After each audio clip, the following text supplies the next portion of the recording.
Welcome back to the Underdark, my friends. Have you fallen on tough times? Has the hand of fate dealt you some bad cards? Do you want to flex to the incel wizards who actually have to study for their magic? Well, just sign right here on this very legitimate, not at all incredibly suspicious contract with microscopic print, and I'll tell you how to get quick and easy magic as a warlock. Warlocks. The creepy uncles who live in the attic of the spellcasters. Unlike the wizards who study, clerics who pray, or sorcerers who are just born with it cause fuck you, warlocks gain their power through a deal from an otherworldly force. And yes, this is just as dangerous as it sounds. From the ghastly contract with a lich to being the insidious pawn of a devil, most of the warlock patrons are deals made with forces that either don't care about you or are actively malicious towards you. The only patron who's guaranteed to not fuck you over is the Celestial. While the other supposedly safe options, the Great Old One and the Hexblade, are still messing with forces you really shouldn't have. And in the Hexblade's case, have a viable risk of picking up a dangerous new companion with your cool new weapon. The other patrons have fun getting screwed over for shits and giggles. The Archfey is making a deal with a society whose entire purpose in life is bringing mischief and misfortune. The Fiend is the literal deal with the devil. The Undying is a crapshoot of getting possessed or use a disposable meal for a vampire. Right behind the monks, warlocks are my favorite class. They have a lot of options for customization just beyond choosing spells and subclasses, and they're a good newcomer introduction to magic, with a pitiful amount of spell slots. They also don't have the same level of control over their spells as the other casters, as every spell they cast is fired at the highest level available to reflect their borrowed power,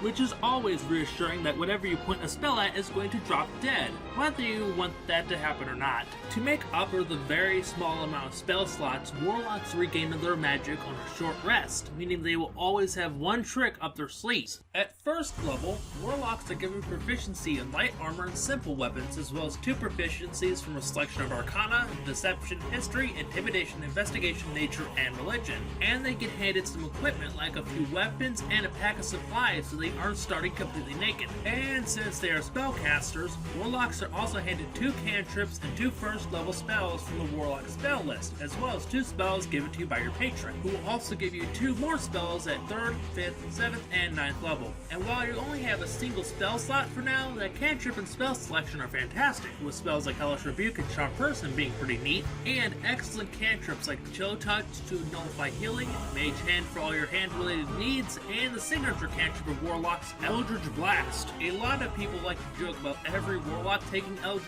Blast, but that's only because it's just that good, especially with all the buffs you can get through Eldritch Invocations, which we'll get to in a minute, and how instead of getting a damage buff at higher levels like most cantrips, it gets an extra beam culminating at 4 attacks with 1 use of the cantrip, each of which can go in a different direction or bombard a single target. Also, your spell save DC is 8 plus your proficiency bonus plus your charisma modifier, and your spell attack bonus is proficiency bonus plus your charisma modifier. At level 2, warlocks are blessed with the perfection that are the Eldritch Invocations, not to be confused with Eldritch Blast or the Eldritch Knight. Eldritch Invocations are what warlocks use to make up for their lacking spell slots. These can be one-use spells, buffs to the warlock's abilities like the 7 different choices for Eldritch Blast, like pushing people, dropping their speed by 10 feet, or pulling someone closer for a proper thrashing because you're not a coward. Finally, there are the invocations that act like permanent abilities like Eyes of the Roomkeeper, letting you read any language, or Whispers of the Grave, letting you talk with the dead whenever you like and rendering any murder mystery completely moot.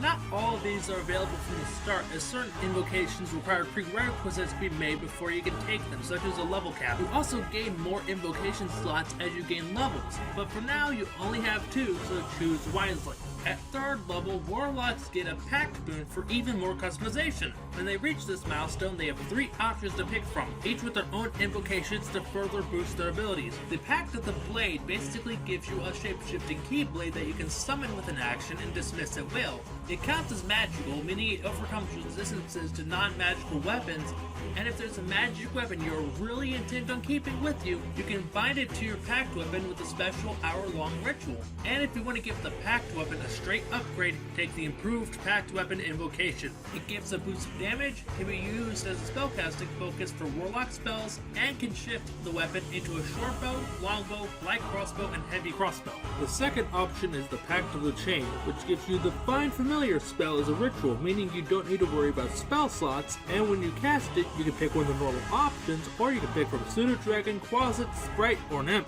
You can have an attack, but it's not really meant for straight combat. The familiar is best used for more creative strategies than just blindly charging into a fight. If you want a good buff, choose the Voice of the Chainmaster invocation. You can communicate with the familiar, see through its eyes, and speak through it. The final choice is the Pact of the Tome, which turns the Warlock into a Swiss Army knife of spells, as they can choose any 3 cantrips from any spell list to be cast at any time, as long as you still have your book, which, if lost, can be replaced with an hour-long ritual. The possibilities are practically endless. Access to mending, mold earth, and shape water? Sign me the fuck up! The straight upgrade this time, Book of Ancient Secrets, gives you access to ritual casting and hands you 2 rituals once again from any spell list. Imagine having to actually worry about not having enough spells to choose from. But that's not all. If you already know a spell that can be used as a ritual, you can cast it as such, and if you find a scroll with a ritual on it, you can inscribe it into your tome. Eat shit, wizard nerds! Unfortunately, past level 3, warlocks don't get many general skills, most likely because you are getting to pick and choose all the skills you get. Only 2 left to talk about are Mystic Arcanums, which are basically one-use spells from every level above 5th, and Eldritch Master, which lets you spend a minute to beg your patron to restore your spell slots. But who cares if that's all the general skills? It's finally time to talk about the different patrons! Lurking 20,000 leagues under the sea resides the first patron, the Great Old One, borrowing from the unholy scribbles of H.P. Lovecraft with about 20% less racism. The Pact of the Great Old One grants the Warlock mind-warping psychic powers of unparalleled potency, starting with the first ability, Awakened Mind, which lets you telepathically communicate with literally anyone within 30 feet of you. Great for stealth, sharing secrets, intimidating foes, getting yourself arrested for harassing the locals. Please use responsibly. Your second ability lets you inflict a disadvantage on a target who has just prepared an attack against you, which can save your technically ass in a pinch.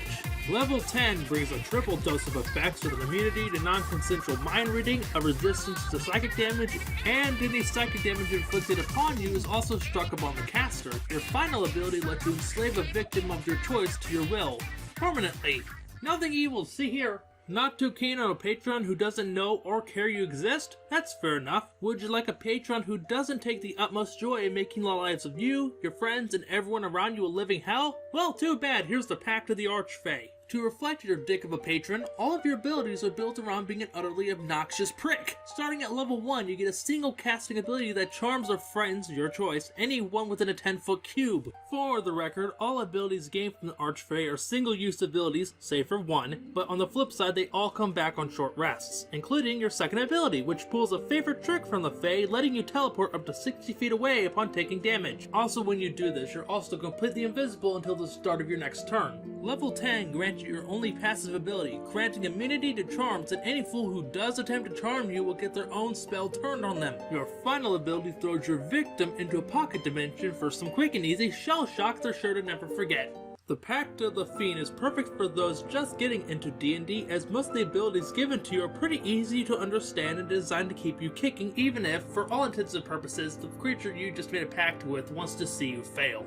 For starters, you get temporary hit points for every monster you slay equal to your charisma modifier, and while that ability is saving you from death by monster, your second ability is saving you from death by ability rolls, as you can add a flat 10 boost to any ability check or saving throw after you see what you rolled. Your third ability grants you resistance to a single damage type that you choose after waking up from a short or long rest, which in my case means choosing the one damage type you're never going to encounter, because abilities like this aren't about pragmatism, they're about paranoia. And your last ability has you throwing a target into the Fly of Despair for massive amounts of psychic damage. Too risky? Don't want to damn your soul to the 9 hells after getting killed by a fire beetle, yet you still want to dabble with shit you really shouldn't? Or maybe you just want to get impaled on Dracula's 10-inch steak? Then the Pact of the Undying is perfect for you. Starting at first level, you get the Spare the Dying cantrip for free, which is always great to have. Actually, most of the spells the Undying Pact gives you are pretty good, so look forward to those. But that's not all. You also become resistant to disease, and undead creatures have difficulty landing direct attacks against you, though they have no issue hitting with AoE spells and that sort of thing. At level 6, you can regain 1d8 plus con of hit points whenever you spare the dying or succeed on death saving throw, though you do need to take another long rest before you can use this again, for pretty obvious reasons. Upon hitting level 10, Undying Warlocks become particularly resilient. They no longer need to eat, drink, sleep, or fucking breathe. And on top of all of that, they can't be magically aged. Holy shit. If that wasn't enough, at level 14 they become borderline unkillable. They can use their bonus action to heal 1d8 plus their Warlock level. Holy fuck! Not only does this heal a decent chunk of hit points, not only can it be renewed on a short rest, but it can reattach a limb. So yeah, pretty good stuff. It's like that game Never Dead, but not massively disappointing.